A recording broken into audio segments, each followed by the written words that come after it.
Tenía 41 años y, después de 16 años manejando operaciones, creía que ya había visto todo tipo de crisis que una empresa podía armar. Me llamo Lucía Aranda, la mujer que hacía que todo funcionara mientras los demás buscaban aplausos. Era tranquila por naturaleza, metódica, quizás demasiado callada para un lugar que premiaba el ruido. Aquel viernes por la mañana, la ciudad estaba medio congelada, con ese frío de Ciudad de México que te cala hasta los huesos. Llegué temprano, como siempre, con un café en la mano, lista para revisar el reporte logístico de la semana. Mi tarjeta de acceso no funcionó. La luz roja parpadeó 2 veces y se apagó. Lo intenté de nuevo. Nada. Por un segundo. Pensé que era la puerta. Luego vi al técnico de sistemas junto al elevador, mirando al suelo como niño regañado. Sentí un nudo en el estómago. Cuando por fin llegué a mi escritorio, la pantalla rechazó mi contraseña. Acceso denegado. Mi teléfono estaba muerto. A mi alrededor, las pantallas zumbaban, los teclados resonaban. La mía era la única en negro. Antes de que pudiera preguntar, apareció la asistente de Martín, demasiado rápido, como si lo hubiera ensayado. Reunión obligatoria. Sala B, ahora adentro. 20 personas estaban sentadas en filas perfectas. Martín Vargas estaba de pie al frente, sin saco, con las mangas remangadas como si acabara de salvar a la empresa.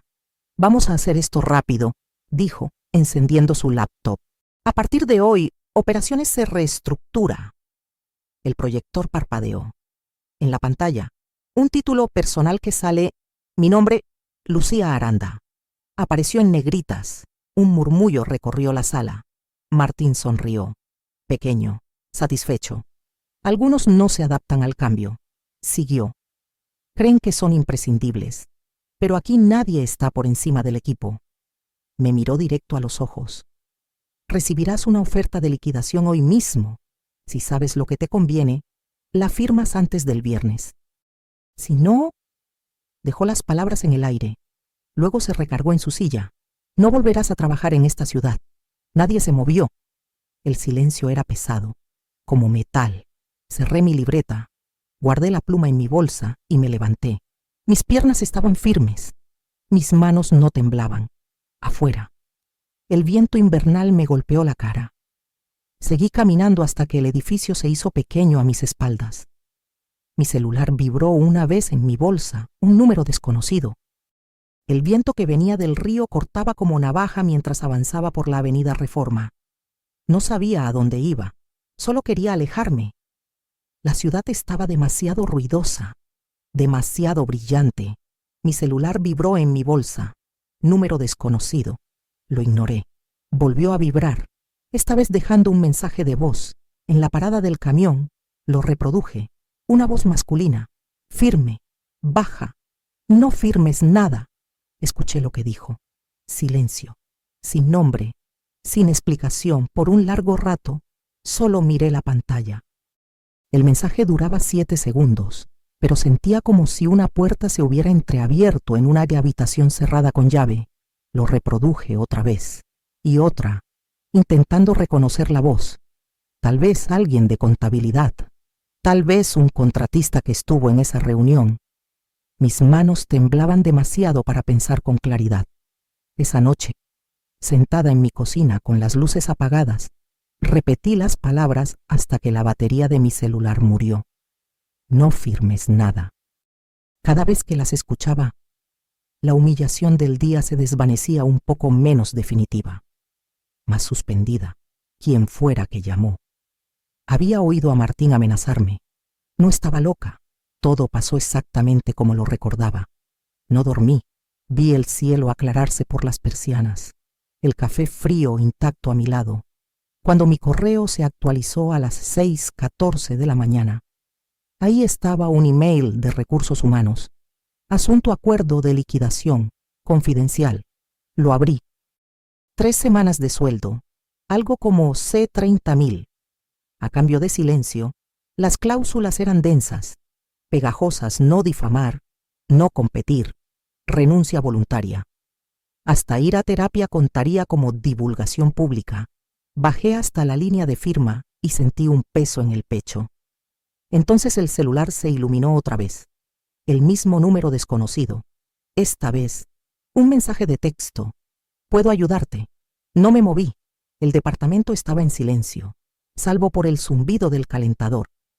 Afuera, la ciudad despertaba tráfico, sirenas, la vida siguiendo como si nada hubiera pasado.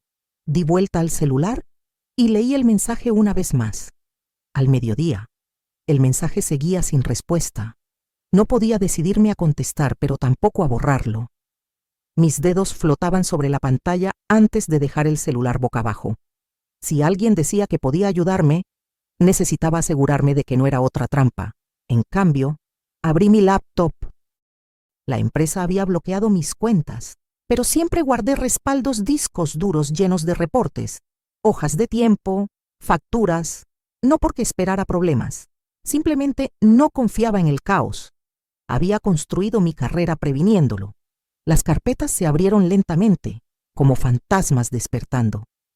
Revisé hojas de cálculo de los últimos 5 años, nombres, horas, aprobaciones y luego patrones, horas extras marcadas como ajustadas, contratos etiquetados como consultor independiente para gente que había trabajado a mi lado por años. Mis propios archivos tenían 2 códigos de trabajo distintos. Nunca lo había notado. Estaba demasiado ocupada corrigiendo los errores de los demás. Luego vinieron los correos, miles de ellos. Las palabras de Martín se repetían, mensajes cortos, urgentes, sin asunto. Arregla esto. No le digas a finanzas. Pasa las horas al siguiente mes. Borra el rastro de auditoría.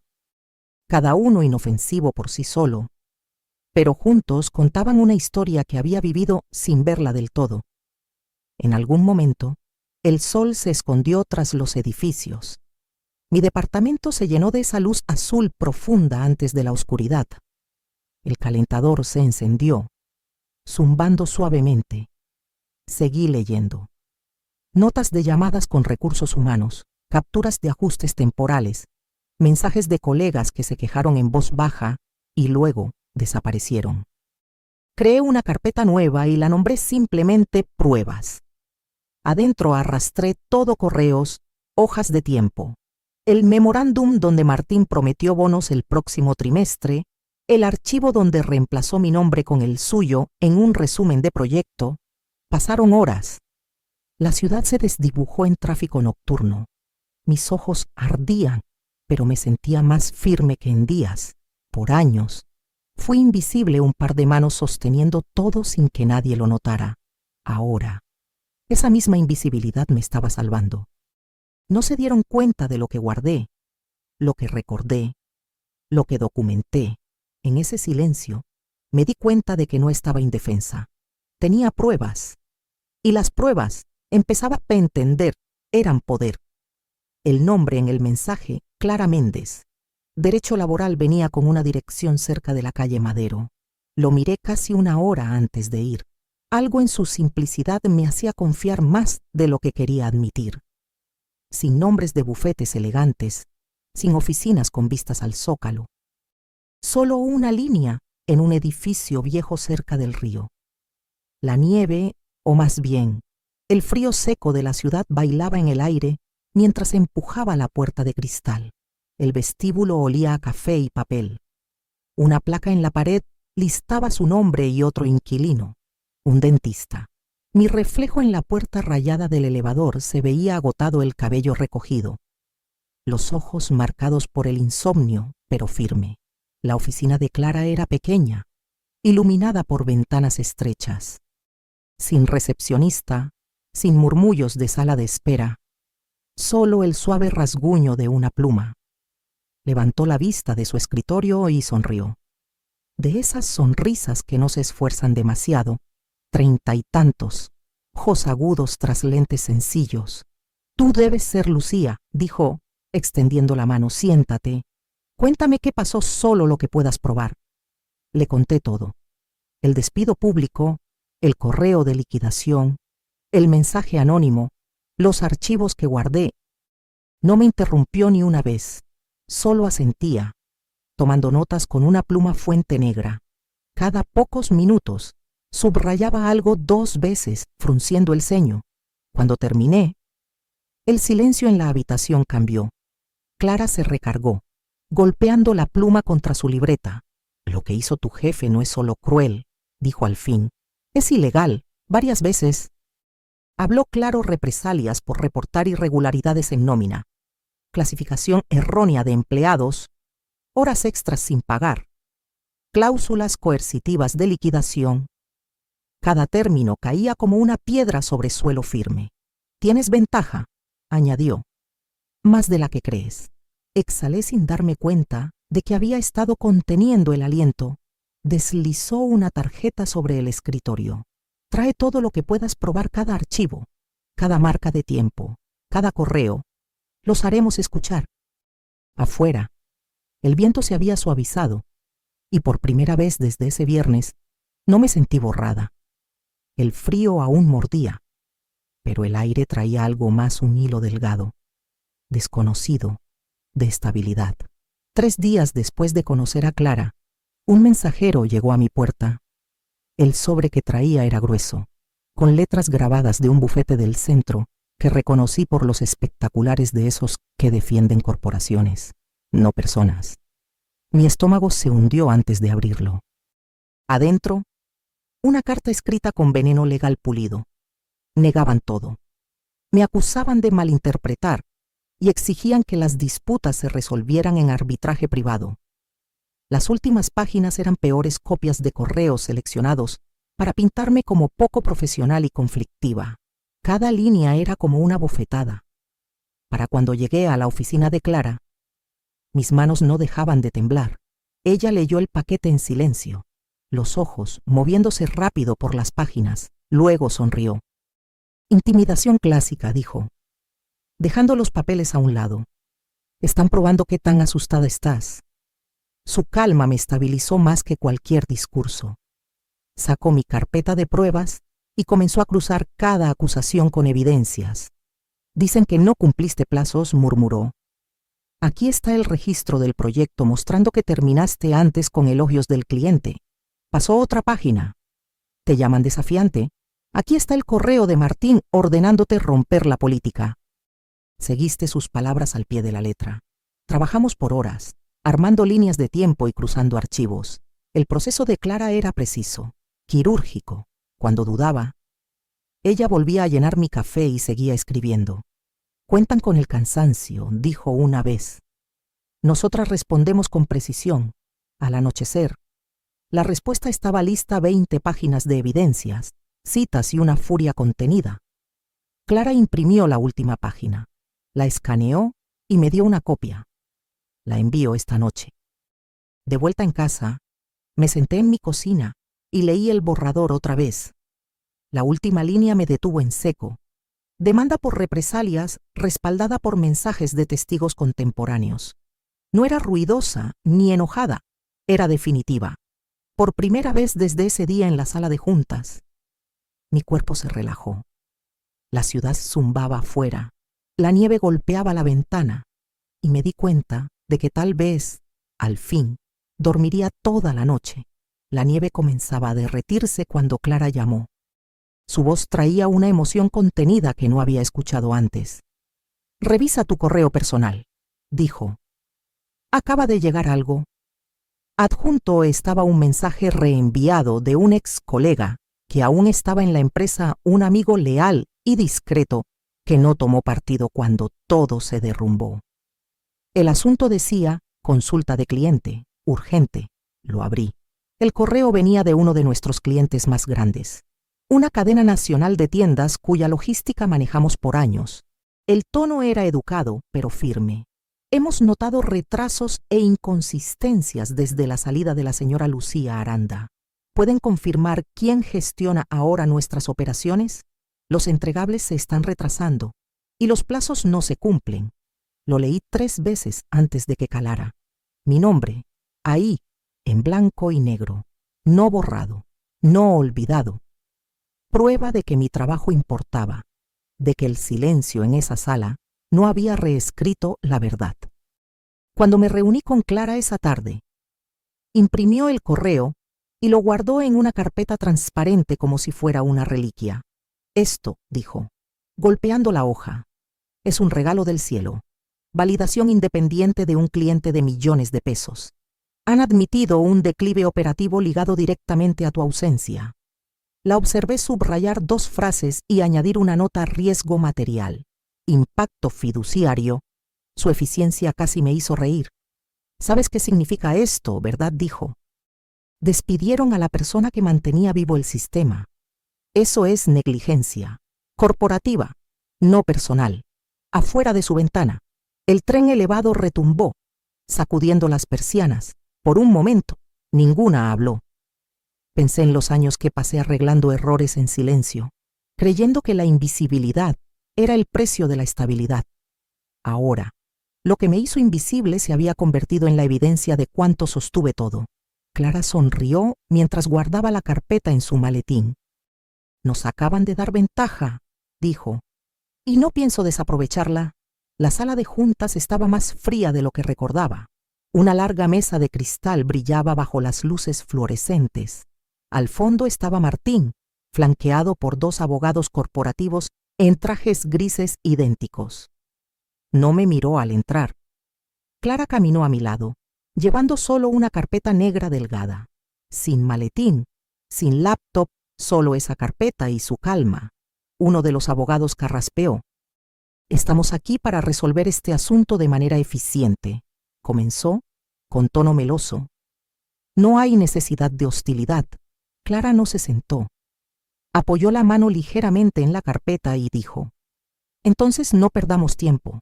Abrió la carpeta y comenzó a deslizar documentos sobre la mesa. Uno por uno, registros de nómina, dijo. Cada línea muestra horas extras no pagadas. La ley estatal exige triple indemnización por este tipo de robo de salarios. El abogado más joven frunció el ceño. Necesitaremos verificar.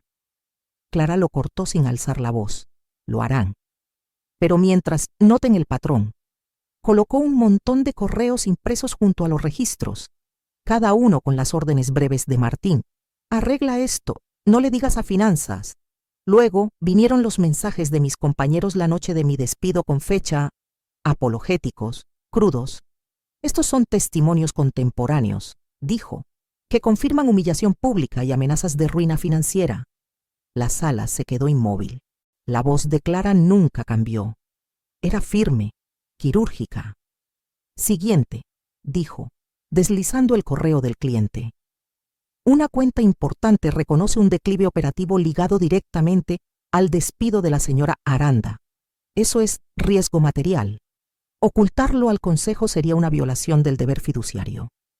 Martín habló al fin, con la voz ligeramente quebrada. Ese correo está fuera de contexto.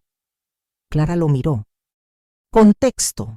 Sacó el último documento, el paquete de liquidación, y lo colocó suavemente frente al presidente del consejo. Este documento está lleno de cláusulas ilegales. La no competencia es inaplicable. El acuerdo de confidencialidad intenta silenciar denuncias. La renuncia voluntaria es falsa. Si esto llega a juicio, vendrán sanciones. Nadie se movió. Los abogados intercambiaron miradas. El rostro de Martín palideció.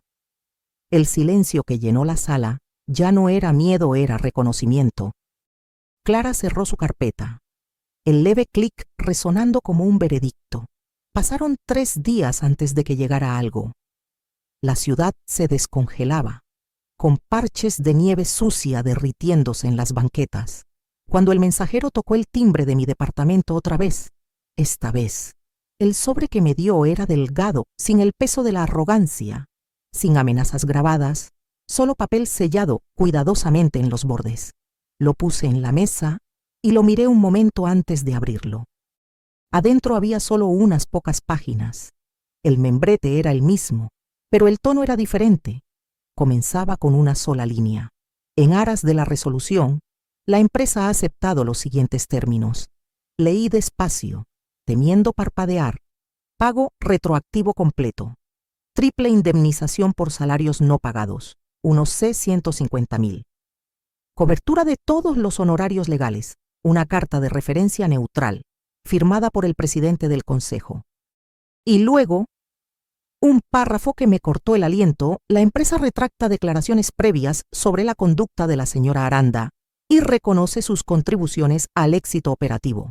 En la parte inferior, en letra más pequeña, esperaba una última línea: el ejecutivo Martín Vargas ha renunciado con efecto inmediato. Lo leí 2, quizás 3 veces, hasta que las palabras dejaron de vibrar.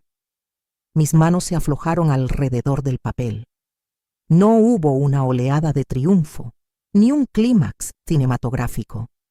Solo un silencio profundo y firme llenando el espacio donde había vivido el miedo. Llevé la carta a la ventana.